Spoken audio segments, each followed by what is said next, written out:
Ya, terima kasih pemirsa, Anda masih bersama kami di Metro hari ini. Gempa dengan magnitudo 4,9 mengguncang Kabupaten Bekasi, Jawa Barat yang terjadi pada Rabu malam memicu kepanikan warga. Sejumlah warga berhamburan keluar rumah untuk menyelamatkan diri.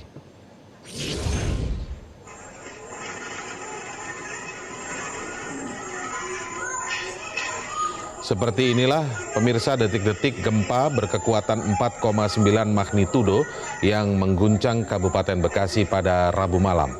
Di dalam rekaman video terlihat guncangan gempa memicu kepanikan sejumlah warga. Warga terlihat berhamburan keluar rumah untuk menyelamatkan diri. Dikutip dari laman BMKG, gempa berada 14 km tenggara Kabupaten Bekasi, Jawa Barat dengan kedalaman 10 km. Guncangan terkuat terjadi di Kabupaten Bekasi dan sejumlah kota kabupaten sekitarnya.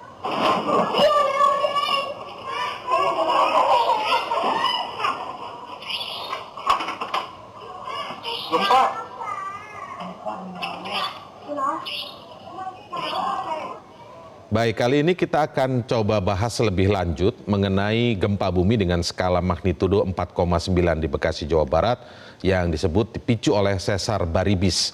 Bagaimana upaya mengantisipasi kemungkinan gempa susulan dari sesar yang melintasi kawasan Jabodetabek ini? Kita bergabung bersama dengan Kepala Badan Geologi Kementerian ESDM Muhammad Wafid. Selamat sore, Assalamualaikum Pak Wafid. Selamat sore Mas Indra. Waalaikumsalam warahmatullahi wabarakatuh. Baik, Pak, kami ingin mendengarkan penjelasan terkait gempa kemarin yang 4,9 magnitudo begitu ya di Bekasi, Jawa Barat. Ini terjadi di kita bisa sebutkanlah di tengah kota dekat dengan pusat kota Jakarta dan lain sebagainya. Kemudian kita mendengar istilah sesar Baribis. Bisa dijelaskan Pak ini seperti apa yang dimaksud dengan sesar Baribis ini dan potensi terjadinya gempa-gempa lanjutan. Saya nggak bicara gempa susulan tapi gempa lanjutan yang bisa terjadi di kawasan Jabodetabek ini seperti apa Pak? Baik, terima kasih Mas Indra. Sesar Baribis ini sebenarnya tergolong sesar aktif yang bisa dirasakan kan kemarin dengan bukti kejadian gempa pada zona sesar tersebut, yaitu tingkat sesar Baribis ini bisa tergolong tinggi. Sesar Baribis ini sebenarnya terbagi menjadi beberapa segmen dan potensi masing-masing gempa yang ada di masing-masing segmen tersebut mempunyai magnitudo yang cukup besar sampai dengan 6 ya. Kemudian segmen tersebut memang tersebar di sekitar Bekasi, Purwakarta, Subang, Majalengka, Kuningan, dan Cirebon. Begitu Mas Indra. Ya. Baik, Pak, terjadinya kan disebut tadi sesar Baribis ini termasuk sesar yang kategorinya aktif.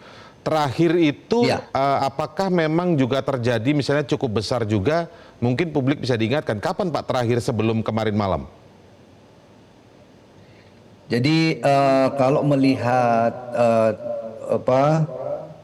data dari yang ada di Badan Geologi bahwa gempa yang terakhir itu kapan ya? Bentar. Baik, sambil dilihat datanya Pak, artinya ini potensial akan sering terjadi Pak ya? Ya karena bagian dari sesar aktif ini memang dikatakan sesar aktif karena memang dia mengalami pergerakan-pergerakan aktif yang menimbulkan gempa gitu Mas. Sehingga memang perlu diwaspadai. Kadang-kadang begini, kadang-kadang terjadi seperti kemarin terjadi gempa seperti 4,9 tersebut. Kemudian kita lihat berikutnya apakah ada gempa susulan atau justru yang tadi 4,9 itu baru aftershock dan sebagainya. Makanya selalu kita pantau setelahnya juga dan kita selalu memantau apa-apa yang dikeluarkan oleh BMKG juga. Karena data-data itu dari BMKG juga. Demikian Mas. Ya, Pak Wafid, mengapa saya tanyakan kapan terakhir dan seberapa seringnya, kapan yang paling besar terjadi terakhir? Karena kalau kita lihat yang jalur yang disebutkan ini kan bahkan Jabodetabek. Di sini kan padat penduduk, Pak ya. Kita ingin mengetahui seperti apa mitigasinya. Mungkin kalau kita banyak dengar di daerah-daerah kawasan lain misalnya yang misalnya ada di pinggiran dan lain sebagainya, kita tentu akan menjadi concern juga, tetapi mungkin perlu menjadi concern lebih ketika ini terjadi di kawasan penduduk, apalagi disebut aktif. Pertanyaan saya, seberapa besar kemudian Pak, ini bisa ada potensi yang cukup signifikan? 4,9 dengan kedalaman 10 km itu termasuk cukup besar tidak Pak? Memberikan dampak kerusakan. Oke. Ya, kalau kedalaman segitu 10 kilometer dengan guncangan 4,9 itu memang termasuk yang besar, Mas. Dan potensi di segmen-segmen sesar Baribis ini memang bisa sampai ke sekitar 6 ya. Jadi cukup besar. Tetapi memang kedalaman berfluktuatif, bervariasi tergantung dari aktivitasnya dari segmen yang mana dan kedalaman berapa. Kemudian kalau dilihat memang saya belum menemukan terakhir ya, tetapi memang tahun 1800-an memang telah terjadi gempa yang besar. Kalau gempa-gempa kecil saya kira juga sering terjadi gitu ya. Tetapi tidak termasuk dalam kategori gempa merusak. Kalau kita melihat gempa-gempa yang dangkal dan cukup kalau dulu kita mengklasifikasikan ya lebih dari 5 itu, dan apalagi di bawah 10 km itu kami golongkan kepada gempa merusak karena selalu terjadi kerusakan di permukaan itu. Apalagi jika terdapat tanah-tanah yang mempunyai VS30-nya termasuk klasifikasi E atau tanah lunak, itu maka akan bisa mengalami atau guncangan yang lebih besar gitu ya. Pak, sebenarnya kan tadi disebutkan ya untuk gempa yang relatif besar itu terjadi di tahun 1800-an, artinya sangat lama sekali ya, berabad-abad yang lalu Pak ya. Nah, besar itu ukurannya seperti apa misalnya Pak? Maksudnya Pak, di tahun 1800-an itu apakah mungkin Anda sempat mengumpulkan data, itu seperti apa? Apakah memang kedalamannya juga 10 km, lalu mungkin magnitudonya seperti apa? Karena dulu kita pakai istilah skala Richter ya. Itu seperti apa datanya Pak? Kalau kami dulu mengklasifikasikannya berdasarkan kerusakan, Mas Indra.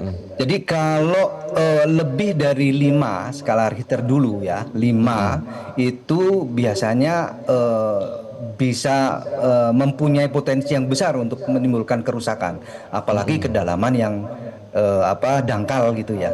Nah, itu kami klasifikasi. Tetapi ternyata untuk akhir-akhir ini banyak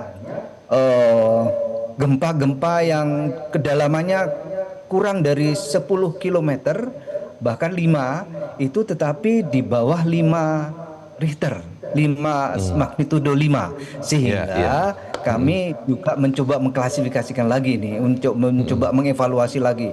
Kenapa banyak terjadi gempa-gempa kecil tetapi dangkal dan itu merusak gitu loh. Dan kami akan mengklasifikasikan lagi ke dalam yang lebih range-nya lebih kami evaluasi begitu Mas. Gempa-gempa kecil tapi dampaknya bisa merusak di permukaan, itu juga menarik sekali Pak, untuk kemudian bagaimana mitigasinya Pak ya. Mungkin terkait bagaimana karakter dalam membangun bangunan atau membangun rumah di tempat tersebut begitu Pak ya. Sekali lagi ini karena kawasan padat penduduk. Betul. Sekali lagi ini karena kawasan padat penduduk Pak, mungkin bisa juga diinfokan kepada publik. Sebenarnya gempa ini bisa diprediksi tidak Pak? Kalau gempa sampai saat ini belum bisa dilakukan prediksi Mas.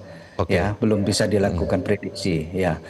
Apalagi sampai kepada kapan terjadinya fixnya itu belum sampai ke arah sana. Baik. Sehingga yang kita tahu kan memang dampak gempa misalnya tsunami itu ya, itu kan baru bisa diprediksi, early warning system itu kan Pak ya. Tapi kalau gempanya sendiri sampai hari ini juga belum bisa diketahui dan bisa diprediksi. Tapi mungkin ada hitungan periodik misalnya Pak. Misalnya seperti ini. Gempa besar terjadi di kawasan ini atau dengan sesar Baribis ini itu pada tahun 1800-an. Artinya apakah ada periode-periode tertentu yang membuat terjadinya gempa yang sama, misalnya ada lempeng yang akan naik begitu, bahkan disebutnya seperti itu ya. Itu bisa dipelajari atau mungkin diperkirakan masuk pada periode yang biasanya terjadi gempa besar. Ya, ya. Jadi memang kita karena untuk memprediksi terjadinya kapan itu memang sangat sulit, sehingga Betul. kita melakukan pendekatannya dengan secara statistik dan historik.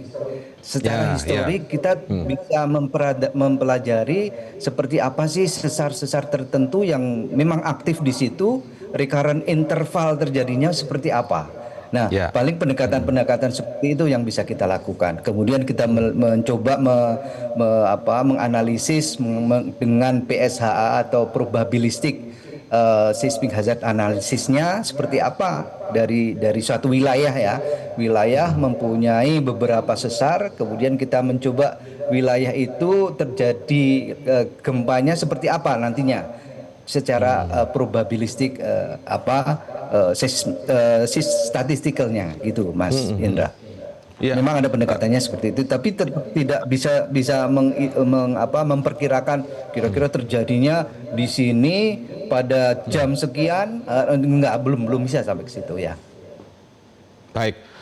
Baik Pak Wafid, terima kasih atas informasi yang Anda berikan dan semoga kita bisa semua waspada dan juga cepat dalam melakukan mitigasi jika terjadi gempa serupa ya, terutama di wilayah Jabodetabek ini terkait dengan sesar baribis tersebut. Terima kasih Kepala Badan Geologi Muhammad Wafid. Selamat sore Pak. Jelajahi cara baru mendapatkan informasi. Download Metro TV Extend sekarang.